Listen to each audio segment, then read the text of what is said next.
Assalamualaikum warahmatullahi wabarakatuh. Bismillahirrahmanirrahim. La haula wala quwwata illa billah. Bismillahirrahmanirrahim. Al-khairu kulluhu bi yadillah. Bismillahirrahmanirrahim. Kullu ni'matin min Allah. Bismillahirrahmanirrahim. La tasifu su'a illa Allah. Asyhadu an la ilaha illallah wahdahu la syarika lahu. Wa asyhadu anna sayyidina wa nabiyyana Muhammadan abduhu wa rasuluh. Allahumma shalli wa sallim wa barik ala hadhihi nabiyil karim wa ala alihi wa ashabihi al-tahirin. Amma ba'd. Faqad qala Allah ta'ala fi kitabihi al-karim wa sirrul qawli a'udzu billahi minasy syaithanir rajim. Ya ayyuhallazina amanu taqullaha wa tanzur nafsun ma qaddamat lighad. Wattaqullaha innallaha khabirun bima ta'malun. Sadaqallahul azim wa sadaqa rasulun nabiyyul karim. Wa nahnu 'ala dzalika minasy syahidin wa syakirin walhamdulillahi rabbil alamin. Hadratul mukarramin wal mukarramat, para sesepuh yang Allah hormati dan Allah muliakan, dan juga segenap para pengurus masjid Al-Ma'ruf sejajaran yang Allah hormati dan jemaah salat subuh, bapak-bapak, ibu-ibu yang sama-sama hadir di masjid ini yang Allah hormati dan Allah muliakan. Dan tidak lupa para pendengar RRI Samarinda yang sama-sama mendengarkan siaran ini yang Allah hormati dan Allah muliakan. Alhamdulillah, puji dan syukur kembali kepada Allah Subhanahu wa taala bahwasanya di subuh ini Allah masih memperkenankan kita untuk bisa melaksanakan ibadah. Terutama kita sudah bisa melaksanakan salat subuh dengan berjamaah. Betapa bahagia ketika Allah berikan posisi kita dalam keadaan yang diperintahkan oleh Allah. Betapa senangnya ketika kita didudukkan oleh Allah di tempat yang diberkahi oleh Allah Subhanahu wa taala. Oleh karena itu, mudah-mudahan amal ibadah yang sudah kita laksanakan, yang wajib, yang sunnah, infak dan sebagainya, mudah-mudahan diterima dan diridhai oleh Allah Subhanahu wa taala. Yang kedua, salawat dan salam tidak hanya mudah-mudahan kepada pimpinan kita Sayyidina Mustafa wa Nurul Nabi besar Muhammadin sallallahu alaihi wasallam. Tidak lupa kepada keluarganya, sahabat, tabi'in sampai kepada kita semua, yang mudah-mudahan kita khusus saja berkumpul di tempat ini nanti di yaumil qiyamah senantiasa diakui sebagai umatnya. Amin, amin ya rabbal alamin.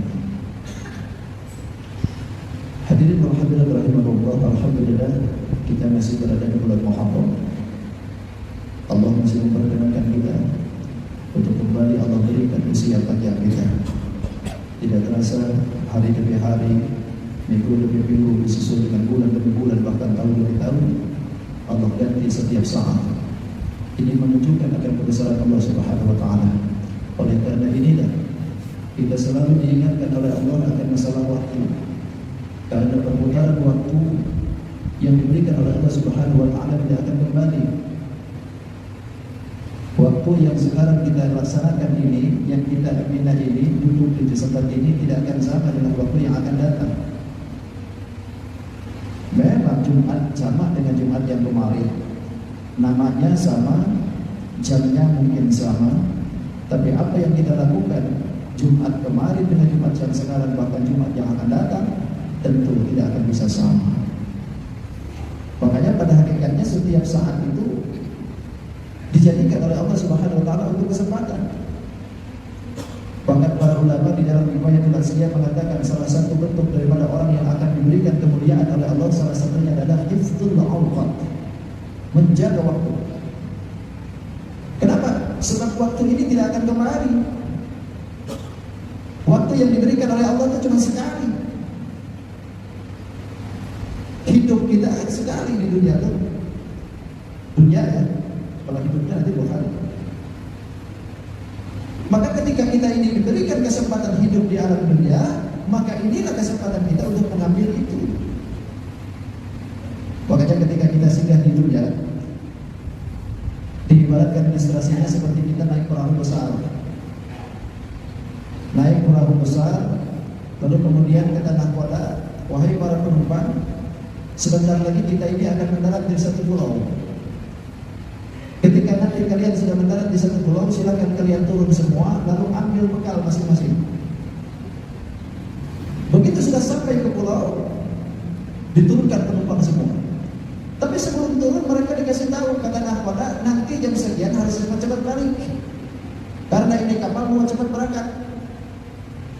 Turun semua penumpang turun. Ada yang ke kanan, ada yang ke kiri, ada yang ke utara, ke selatan, ke barat, ke timur, ke atas, ke bawah. Semua bertebaran. Fantasyiru fil ardh. Bertebaran di muka bumi semua. Setelah selesai waktu yang diberikan oleh nahkoda, maka kapal siap-siap berangkat. Diberikan tanda oleh Allah. Diberikan tanda oleh nahkoda. Keluar. Kapal mau berangkat. Siap-siap tuh. Paham sudah? Berarti penumpang yang turun semua tadi harus cepat masuk.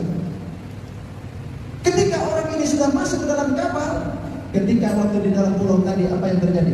Kalau seandainya orang ini cerdas, orang ini pintar, berpikir panjang, ketika dia turun di satu pulau tadi, pasti dia akan berbekal dengan sebanyak-banyaknya. Kenapa? Sebab ini kapal mau berlabuh kembali, mau berlayar kembali, yang mana ini ujungnya kada tahu lagi kapan sampai. Pokoknya begitu sudah berlayar ini kapal luar biasa, begitu sudah di tengah-tengah perut lapar, makanan ada. Tenggorokan kering, siap minuman. Gak ada duit, siap. Kenapa? Karena bekalnya sudah banyak. Tapi kalau seandainya ada orang yang turun di satu pulau, bukannya dia bekal yang diambil, bukannya dia bekal yang banyak-banyak harus dipersiapkan, tapi malah leha-leha, malah tenang-tenang saja. Bahkan yang dia nikmati begitu turun, dilihatin pulaunya, wah indahnya luar biasa. Dia senangnya, senang-senangnya yang diambil, lupa dengan tugas tadi. Begitu sudah balik ke dalam kapal, perut lapar, tenggorokan gak ada, tenggorokan kering, air gak ada, mau jajan duit gak banyak. Kenapa? Sebab tadi di pulaunya tidak sempat untuk mengambil bekal. Begitu juga dengan kita. Begitu sekarang kita ini singgah di satu pulau yang disebut dengan pulau dunia, maka cepat-cepatlah kita ambil bekal itu. Karena kita suatu saat akan dipanggil oleh Allah Subhanahu wa Ta'ala. Ketika nanti kita dipanggil, maka disitulah letaknya kita membutuhkan bekal yang sekarang kita laksanakan. Karena kita kalau sudah ke sana, lain lagi cerita. Makanya disinilah kita ini dituntut oleh Allah Subhanahu wa Ta'ala untuk selalu menjaga waktu. Karena waktu tidak akan kembali. Kalau bahasa ekonomi kan diberikan Allah, waktu itu adalah uang. Kalau sekarang kita ganti, waktu itu adalah ibadah. Sebab setiap saat kalau seandainya kita ini tidak pandai-pandai menyiasati waktu, habis kita di waktu itu. Habis, makanya bersyukurlah Allah masih memberikan ingat-ingatan kepada kita setiap waktu. Coba kalau seandainya tidak ada salat berjamaah dalam sehari, Pak, kapan kita ingetin Allah? Coba bayangkan kalau seandainya hitung-hitungan secara matematika, kita diberikan waktu usia oleh Allah paling tidak misalkan contoh 60. Kalau sini ada yang 80 kan ya? Ada kayak yang sudah 80 ada? Alhamdulillah ada ya. Yang 100? Belum ada. Mudah-mudahan aja nyampe. Tapi paling tidak ada yang 80 misalnya. Kalau usia kita ini 80 tahun, dipakaikan oleh kita setiap hari dipakai masa kerja. Masa kerja ini kan 8 jam ya. Kerja kita 8 jam. Dari jam 8 sampai jam 3. Kalau dikalkulasikan secara matematik, 8 jam yang kita lakukan setiap hari dikalikan dengan 60, sudah 480 kan? 480 jam dibagi 24. Setiap hari 24. Berarti sisanya cuma 20 jam. 20 tahun. 20 tahun. 20 tahun aja sudah kita pakai bekerja. Kalau umur 60. Betul, kayak itu betulnya. Betul ya? Kalau sekarang itu coba kalkulator. Agak-agak karena saya hitung matematika. Kalau secara 60 tahun saja dipakai masa kerja 8 jam, berarti selama 60 tahun kita ini 20 tahun sudah dipakai untuk masa kerja saja.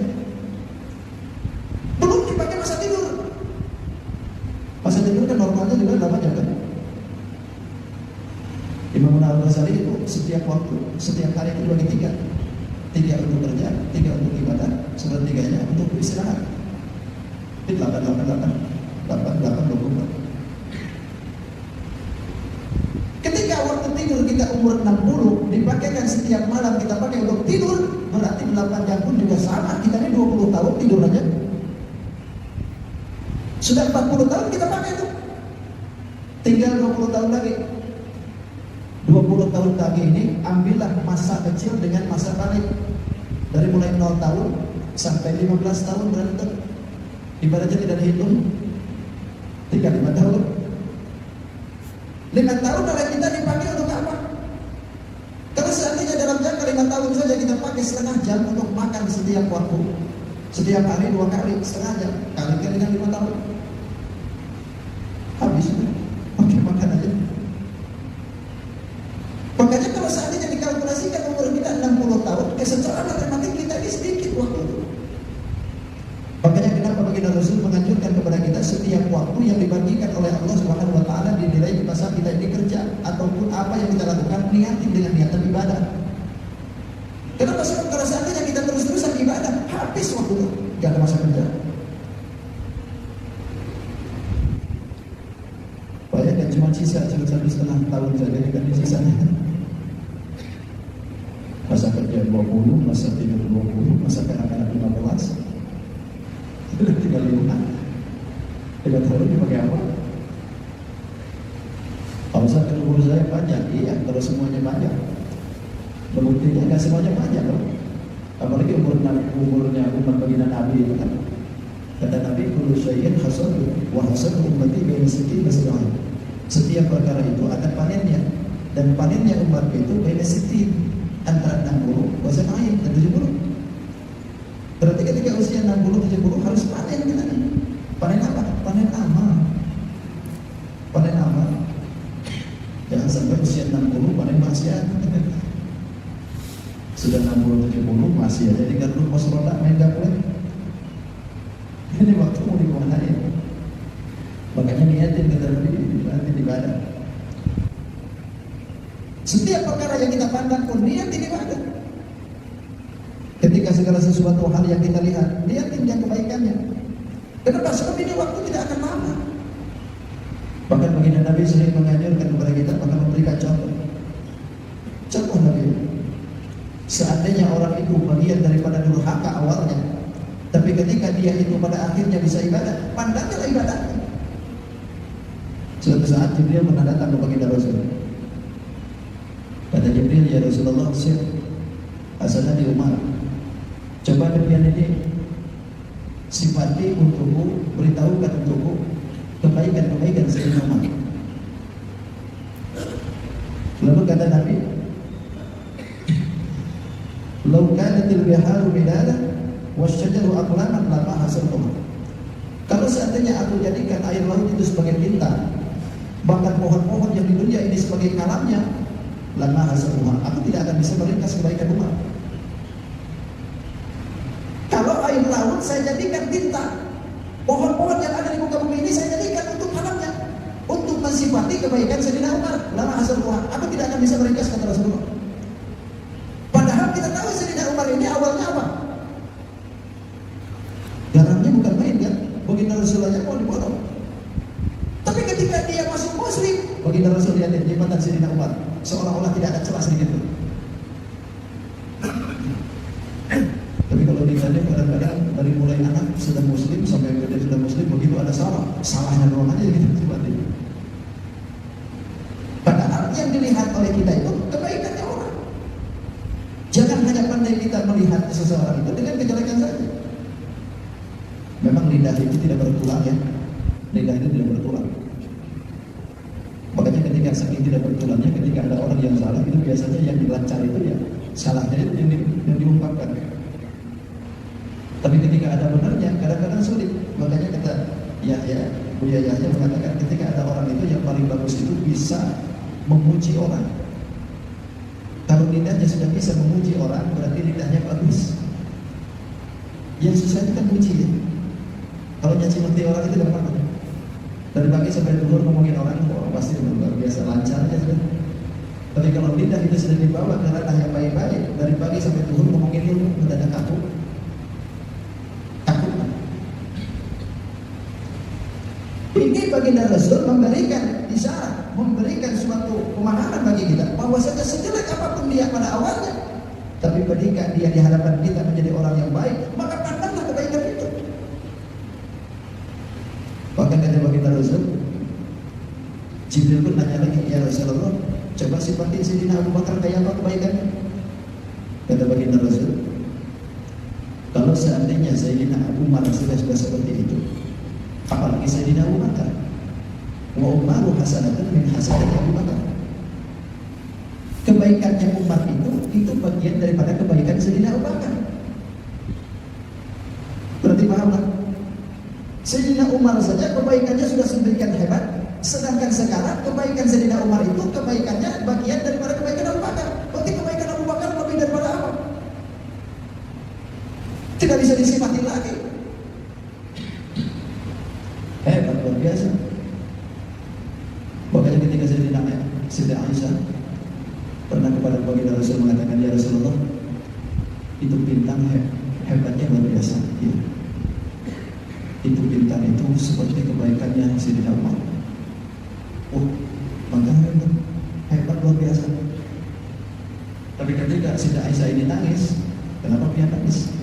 Aku ini bisa membayangkan Sayyidina Umar itu kebaikannya seperti bintang yang punya cahaya yang kemana-mana bisa terlihat. Bagaimana ayahku? Ayahku tidak ada seperti bintang seperti Sayyidina Umar. Kata baginda Rasul, tenang saja, ayahmu itu lebih dahsyat daripada Umar. Ayahmu itu seperti bintang yang ada di seluruh langit ini. Padahal Abu Bakar pun juga sama. Dulunya belum sempat muslim juga. Tapi ketika ada di hadapan baginda Rasul, dipandangilah oleh baginda Rasul kebaikannya.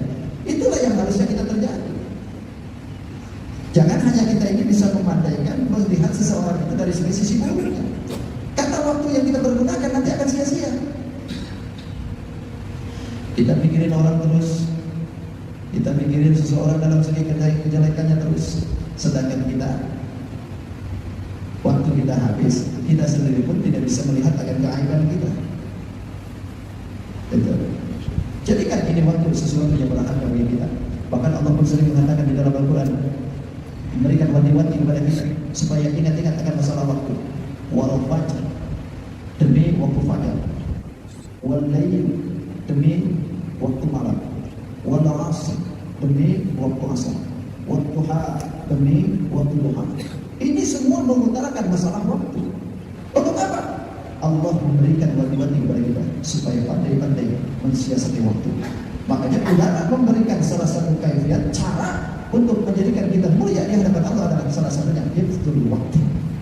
Jaga waktu. Amanah yang diberikan oleh Allah. Ini waktu kita akan bisa kembali. Ketika kita ini berhadapan dengan Allah nanti, di hadapan kiamat nanti di yaumil kiamat Allah menanya misalkan, semua orang di dunia ini kan beda-beda. Ada yang kaya, ada yang miskin, ada yang jadi pejabat, ada yang lahir rakyat jelata, ada yang di atas, ada yang di bawah. Semua yang berbeda. Karena memang Allah mau memberikan ujian kepada kita masing-masing. Tapi ketika di hadapan Allah, kita ditanya misalkan oleh Allah, baik orang kaya, sampai kenapa semasa hidup sampai tidak bisa ibadah kepadamu? Lalu dia kata ke Allah, berhujjah berdalil di hadapan Allah, ya Allah, aku tidak bisa beribadah kepada Engkau lantaran aku sibuk. Sibuk ngurusin dunia, sibuk ngurusin mobil banyak, sibuk ngurusin perusahaan, sibuk ngurusin anak buah, sampai aku pada sempat untuk ibadah kepada Engkau ya Allah. Kata Allah, bukankah hujjah kami sudah diturunkan di alam dunia? Dalil kami sudah ada di hadapan Engkau. Tuh, lihatin Nabi Sulaiman alaihissalam. Bukankah Nabi Sulaiman itu adalah raja? Hartanya banyak, bola tentaranya banyak, anak buahnya banyak, bininya pun juga banyak. Apakah Nabi Sulaiman berpaling dariku? Tidak bisa apa-apa kita. Orang yang berhujjah lantaran kekayaannya tidak bisa ibadah ke Allah, disodorkan oleh Allah Nabi Sulaiman, gak bisa ngomong lagi. Kenapa? Cuma hujjah Allah sudah diberikan sekarang. Nabi Sulaiman itu kan kayanya luar biasa.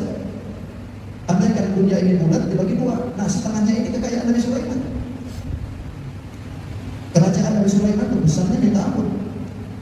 Sampai ada yang menyebutkan kalau kita jalan kaki dari depan sampai ke pintu dapur itu 4 bulan baru nyampe. Bisa dibayangkan kata kita ke kerajaan. Bahkan ada menurut cerita kerajaan Nabi Sulaiman itu sampai ke Pulau Jawa ya. Sulaiman. Sulaiman. Sampai ke Pulau Jawa ada Sulaiman kata kerajaan Nabi Sulaiman. Penjaganya bukan satpam yang repek-repek. Penjaganya pun jin. Jinnya pun bukan jin anak buahnya, yang raja-rajanya, jin Ibrit, jin Azab gitu. Itu adalah kerajaan Nabi Sulaiman. Apakah Nabi Sulaiman berpaling dari Allah sedikit? Tidak. Justru tambah-tambah kekayaan, tambah-tambah kedudukan, Nabi Sulaiman malah tambah dekat dengan Allah Subhanahu wa taala. Makanya siapapun mereka yang diberikan kekayaan lalu berhujat di hadapan Allah, saya tidak bisa ibadah ya Allah lantaran aku ini orang kaya, sibuk. Kata Allah, tuh lihat Nabi Sulaiman. Ya, Nabi Sulaiman. Itu. Makanya tidak bisa ngomong apa-apa gitu. Yauma yaqumur ruhu wal malaikatu saffa la yatakallamuna illa man adina lahu ar-rahman wa qala shawaba. Ketika nanti di yaumil qiyamah yaqumur ruh, ada yang menyebutkan malaikat Jibril, berdirilah malaikat Jibril. Wal malaikatu saffa, dan malaikat semua berjajar. Ketika malaikat sudah berjajar, malaikat Jibril sudah ada. La yatakallamun, semua tidak bisa ngomong. Enggak bakalan bisa ngomong apa-apa. Illa man adina lahu rahman, terkecuali orang yang diberikan izin oleh Allah untuk bisa bicara. Bicaranya pun bicara yang mana? Bicara wa qala shawaba, bicara yang benar. Ada yang menyebutkan bicara yang dimaksud adalah isfa' lana, berikan kami pertolongan. Hanya itu yang bisa kita bicarakan. Lalu saudara kemana? Tidak ada. Anak kemana? Tidak ada. Harta kemana? Tidak ada. Yauma yafirrul mar'u min akhihi wa ummihi wa abihi wa sahibatihi wa banihi. Semuanya lari. Makanya tidak bisa lagi berhujat di hadapan Allah. Bahkan Nabi Sulaiman pernah ngetes diri. Kata Nabi Sulaiman, ya Allah, berilah aku waktu 1 tahun adalah untuk memberikan makan makhlukmu yang ada di dunia. Setahun saja. Aku yang kasih makan, kata Nabi Sulaiman. Saking kaya nih. Kalau kita bawa yang sedunia ada kasih makannya, tetangga aja kelaparan nggak pernah kita kasih makan. Setahun aja kata Allah. Apa jawaban Allah? Ya Sulaiman, setahun kelamaan biar. Gak bakalan mampu biar setahun mengurusi makhluk. Kalau begitu sehari aja ya Allah. Kalau sehari ya bisa aja. Itu pun biar gak bakalan mampu, tapi bapak coba aja. Makhluk mana dulu yang harus aku berikan makan? Terserah dia. Ya sudah, kata Nabi Sulaiman, aku kasih makan siap makhluk yang di laut. Kumpulkan semua bala tentara, jin manusia dikumpulkan, makanan seluruhnya dikumpulkan, diolah. Semuanya diolah. Lalu kata Nabi Sulaiman, wahai angin, berdiri engkau, diam engkau, jangan berhembus. Karena kalau seandainya angin berhembus, makanan pasti mati. Diam angin. Hebat Nabi Sulaiman, angin aja diberhentikan. Kita kadang bisa nahan kentut aja, buru-buru angin kentut aja gak bisa tahan. Nabi Sulaiman angin berhentikan. Masak semua. Beres sudah masak, ditaruh di pinggir laut semua. Kata Nabi Sulaiman, ya Allah, aku sudah siap kasih makan nih. Makhluk apa dulu yang duluan aku harus makan? Kata Allah, ada satu.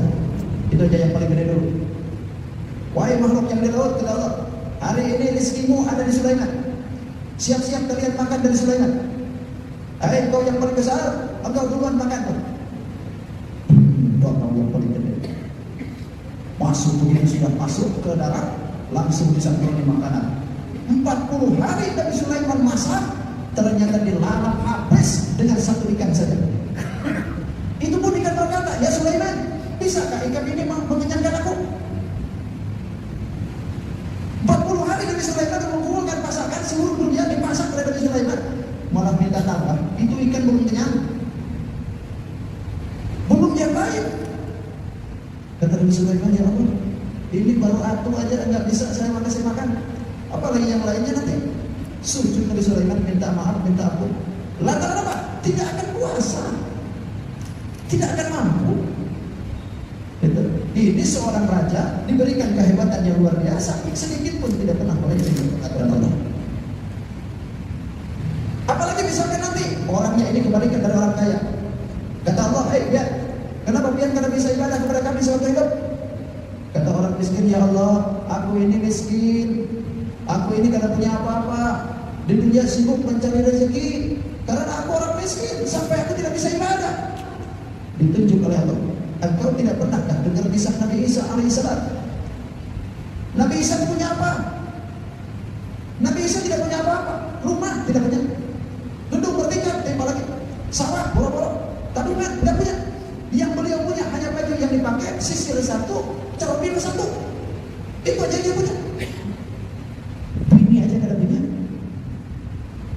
Nabi Isa miskin, tapi sedikit pun kemiskinan yang diberikan oleh kami kepada Nabi Isa tidak pernah berpaling dari Isa.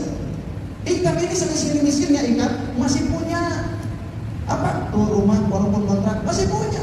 Apalagi miskin zaman sekarang. Miskin iya, tapi lumayan kan. Kartu prasejahtera masih ada, BPJS ada, kartu sakti ada, gitu ya. Ikan ini miskin, tapi kemiskinan ikan jangan sampai engkau bisa berpaling dari itu. Orang miskin berhujah di hadapan Allah lantaran kemiskinan, nggak bisa juga. Lantaran hujah Allah sudah diberikan. Ada lagi nanti berhujah di hadapan Allah, ya Allah, aku ini nggak bisa ibadah kepada Engkau. Lantaran aku semasa hidup itu diriku sakit ya Allah. Sakit sampai aku tidak bisa ibadah. Kata Allah, lu lihatin tuh Nabi Ayub. Nabi Ayub tuh sakitnya bukan kayak Ikam. Ikam ini kalau sakit nggak seberapa. Nabi Ayub tuh sakitnya sampai 8 tahun, bahkan sampai seluruh tubuhnya habis. Tapi sedikit pun Nabi Ayub tidak pernah berpaling dari itu. Tidak bisa ngomong juga. Ada yang terakhir misalkan, ya Allah, aku ini gak bisa beribadah kepada Engkau lantaran aku jadi hamba sahaya, lantaran aku jadi budak. Karena aku jadi budak, kemana-mana harus majikanlah yang harus aku turut. Maka kata Allah, engkau tidak pernah lihat Nabi Yusuf alaihissalam. Nabi Yusuf begitu budak, tapi Nabi Yusuf tidak pernah berpaling dari itu. Setiap saat, setiap waktu, bahkan memiliki derajat yang tinggi. Nabi Yusuf budak, tapi tidak pernah berpaling dari Allah. Maka setiap saat, setiap waktu, siapapun dia, keadaannya bagaimana, ketika kita mau berhujjah lain-lain di hadapan Allah, tidak bakalan bisa. Karena hujjah Allah yang dohir sudah diturunkan oleh Allah, sudah diberikan oleh Allah, sudah ditampakkan oleh Allah. Untuk apa? Contoh bagi kita yang sekarang ini mengalami diberikan waktu oleh Allah, nanti ketika nanti di hadapan Allah tidak bisa ngomong apa-apa. Itu makanya manfaatkanlah waktu.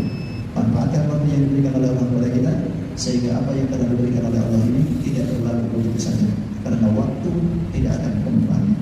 Mudah-mudahan Allah bimbing kita, Allah berikan taufik dan hidayah kepada kita, sehingga kita bisa memanfaatkan waktu dengan baik dan akhir hayat hidup kita diberikan akhir hayat yang husnul khatimah. Amin ya rabbal. Cukup ya, rasanya cukup. Terima kasih. Mudah-mudahan apa yang disampaikan bermanfaat. Insyaallah kita ketemu lagi di